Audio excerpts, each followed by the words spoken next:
News. It just says, during a House Rules Committee hearing, I was not on the Rules Committee this time, on Tuesday, Representative Jim Jordan refused to answer a question from Committee Chair James McGovern about whether President-elect Joe Biden won the election fairly. So is that, are you saying now that President Biden did win the election fairly? I'm saying we should investigate and look into it because constituents have concerns, but he's the President of the United States, and I've never disagreed with that. All right. Well, it sounds like I didn't have any better chance of... it's okay. You answered the question, Mr. Ranking Member. You answered the question. I'll move on. Let me say one thing. I will move on. It's Mr. Ranking Member's time, please.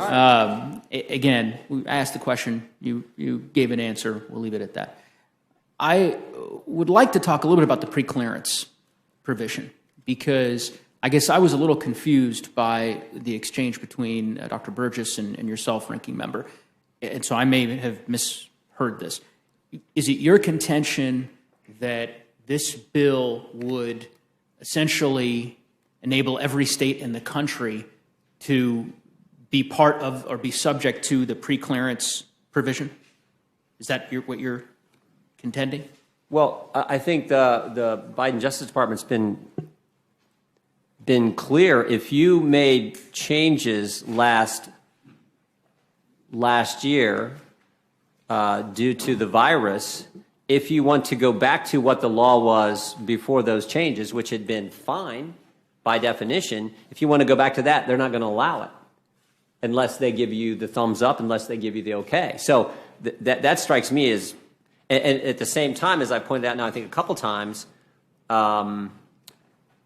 the changes that were made that states did, if they want to keep those, which I think many of those changes were done in an unconstitutional fashion by going around the legislature in those respective states, they won't give us an answer whether they're going to look at that. But if you want to go back to where you were, somehow that's a problem, and you got to get okay from Merrick Garland and the Justice Department. So any state. If you look at the plain text of the preclearance provision, that is the subject of the bill that we're debating today, which is fairly similar to the 2019 preclearance provision that was adopted as part of the John Lewis Voting Rights Act. There's a nonpartisan analysis that's been done as to which states they believe these individuals, this particular entity, would be subject to the new preclearance provision and which would not. I'm looking at the list here. Alaska was once covered by the VRA preclearance provision.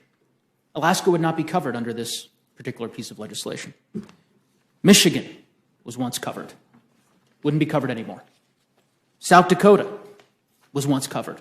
Wouldn't be covered anymore.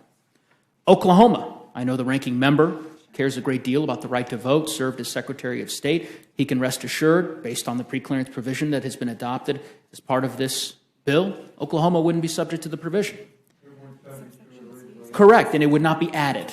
There are some states that actually would be added, but on balance, my understanding of the legislation, and I suspect there'll be more analysis done regarding this particular piece of legislation over the coming months, is that it would be a net zero impact. That is to say, the same number of jurisdictions that were subject to preclearance before, under the 1965 Voting Rights Act, would be subject today to the John Lewis Voting Rights Act preclearance provisions. There may be different states because of changes in the ways in which those states have modified their respective voting laws over the course of the ensuing 65 years. But I think that carefully calibrated and nuanced approach matters, and it matters for us to be able to make sure that that is gleaned throughout the course of this proceeding. Now, to Chairman Nadler, and of course I want to say thank you for your leadership, and as a member of the Judiciary Committee, I very much respect the work that he has done. It makes sense that this provision is so carefully calibrated because you've taken a great deal of time to craft it. Now, my understanding, Chairman Nadler, is that a similar bill was introduced in 2019 during the 116th Congress. That's correct? Correct. And there were many hearings. How many hearings were there in 2019 before this bill came to the floor? There were 7 hearings. 7 hearings. And that included not just the House Judiciary Committee, but the House Administration Committee. Is that correct? Those are additional hearings. Additional hearings on top of the Judiciary Committee hearings. Then, of course, the bill was reintroduced. Earlier this year, prior to its reintroduction, There were how many hearings within the Judiciary Subcommittee on Constitution and Civil Rights? I don't serve on that particular subcommittee.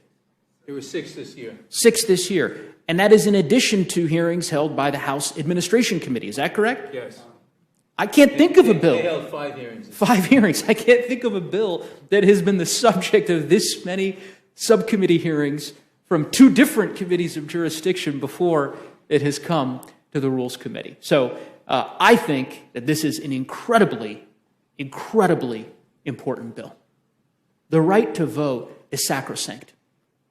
It is the most important right under our Constitution. It is the right from which all the other rights flow.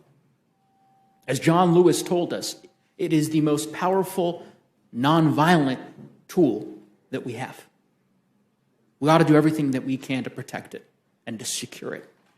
And that's what we intend to do tomorrow when this bill passes the House. So with that, Mr. Chairman, that's why I'll support this rule, and I'll yield back the balance of my time. Mr. Chairman. I'm going to let the gentleman yield back his time and say that does any other member of the committee wish to ask a question? Mr. Burgess, I'll yield to you to yield to Mr. I appreciate that, Mr. Chairman, and thank the gentleman for yielding. I just disagree with where the gentleman from Colorado was at with which states are going to be. The plain language is clear when it talks about practice-based preclearance, bottom of page 22, top of page 23 of the legislation. Each state, well, look at the heading, determination of states and political subdivisions subject to preclearance for covered practices. Each state in each political subdivision shall, A, identify any newly enacted or adopted law, regulation, or policy that includes voting qualification for extra voting, and it gives a list, and then says, and, quote, B, ensure that no such covered practice is implemented unless or until the state or political subdivision, as the case may be, complies with subsection C, which means subsection C, send it to the DOJ. So this is any state who wants to make a change. You're going to have to get the okay, the preclearance from the Garland Department of Justice. Even if you want to simply go back to where you were 1 year ago before the virus and go back to that election law, you can't do that without going to them. Mr. Chairman. Mr. Nadler. I just want to point out that 2 things. What Mr. Jordan is talking about is population-based, whether it hits a specific trigger in the legislation. It certainly does not mean every state. I also want to point out that he said earlier in opposition to the bill that turnouts are heavy. You know, we had the highest turnout in 2020 as ever.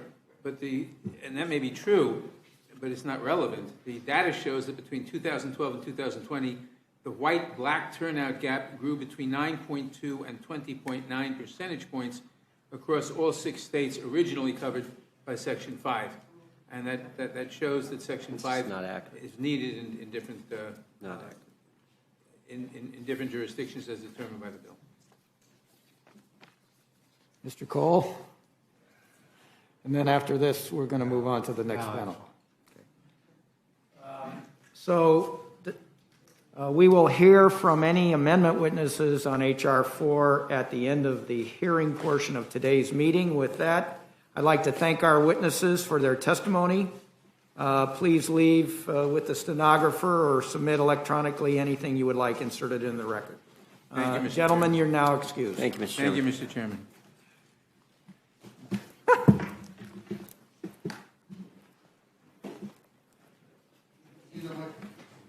More indulging chairman than I am. I'm happy to have you back.